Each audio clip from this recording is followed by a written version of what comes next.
नमस्ते। कक्षा 6 लिटरेचर भारतीय संगीत।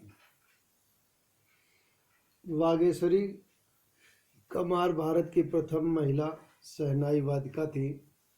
उन्हें शहनाई क्वीन के नाम से भी जाना जाता था। शरण रानी भारत की प्रथम महिला सरोद वादिका थी। उन्हें सरोद रानी के नाम से जाना जाता है।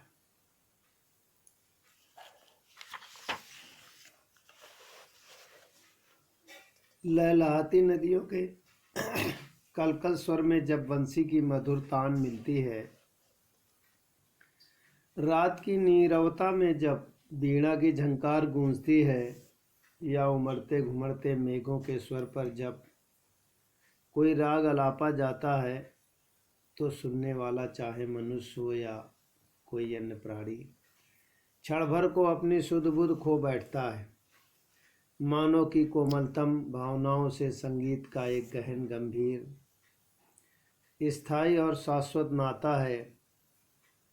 यही कारण है कि संसार का कोई ऐसा कोना नहीं जहाँ संगीत की मधुर तान न गूंजती हो। भारतीय संगीत की धारा प्राचीन काल से अनवरत प्रवाहित है। समय के साथ साथ इसके बाह्य रूप रंग में अनेक परिवर्तन आए, किंतु इसकी आत्मा आज भी अक्षुण्ण है। भारतीय मनुष्यों ने कलकल बहते झरनों, मंद गति से हिलते पल्लों की मधुर मंथर ध्वनि का अनुभव किया था, तथा अपने संगीत में विभिन्न वाद्य यंत्रों से जैसी ही मधुर ध्वनियाँ निकाली। मान्यता है कि भगवान शंकर ने 5 राग रचे तथा छठे राग की रचना देवी पार्वती ने की।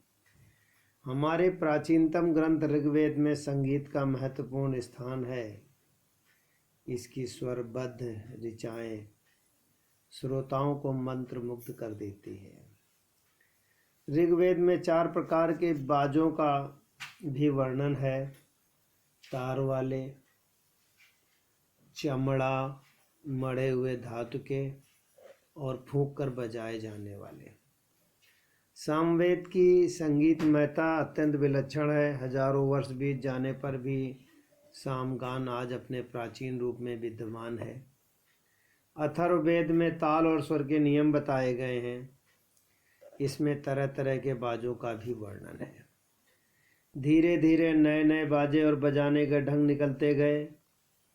कुछ समय तक संगीत का प्रयोजन मनोरंजन के ही नहीं, अपितु धार्मिक कर्मकांडों और अनुष्ठानों के लिए भी किया हुआ है।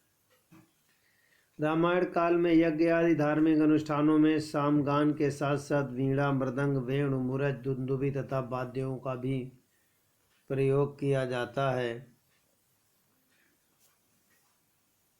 धीरे धीरे प्रतिदिन की क्रियाकलापों तथा उत्सवों में जुड़े विभिन्न गीत में भी रचे जाने लगे।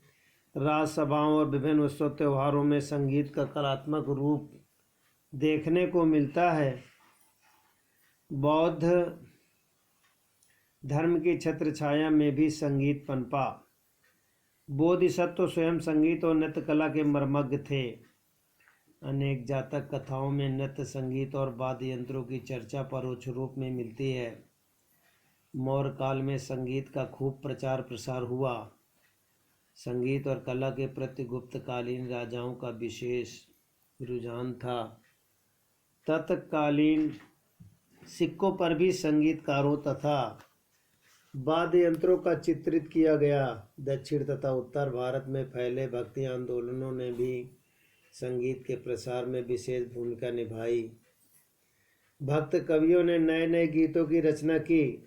कवि जयदेव रचित गीत गोविंद की कृष्णलीला संबंधी रचनाएं मधुर पादों में गाई जाने लगीं। मुस्लिम शासकों के भारत के आगमन से परंपरागत भारतीय संगीत का स्वरूप बदलने लगा। 14वीं शताब्दी के आरंभ में अलाउद्दीन खिलजी दक्षिण के अनेक संगीतकों को उत्तर में ले आया। उसके दरबार में अमीर खुसरो जैसे महान संगीतक भी थे। उन्होंने भारतीय संगीत से फारस और अरब के संगीत का अद्भुत मेल कर संगीत की अनुपम धुनों, रागों और वाद्यों का आविष्कार किया, जिसके कारण यह संगीत चला। प्रश्नोत्तर इस प्रकार है, हमारे प्राचीनतम ग्रंथ ऋग्वेद में कितने प्रकार के वाद्य यंत्रों का वर्णन है? उत्तर है 4 प्रकार के। तार वाले, चमड़ा, मढ़े हुए धातु और फूंक कर बजाए जाने वाले। क्या बोधिसत्व संगीतक और नृत्य कला के मर्मज्ञ थे? हाँ, बोधिसत्व संगीत और कला के मर्मज्ञ थे।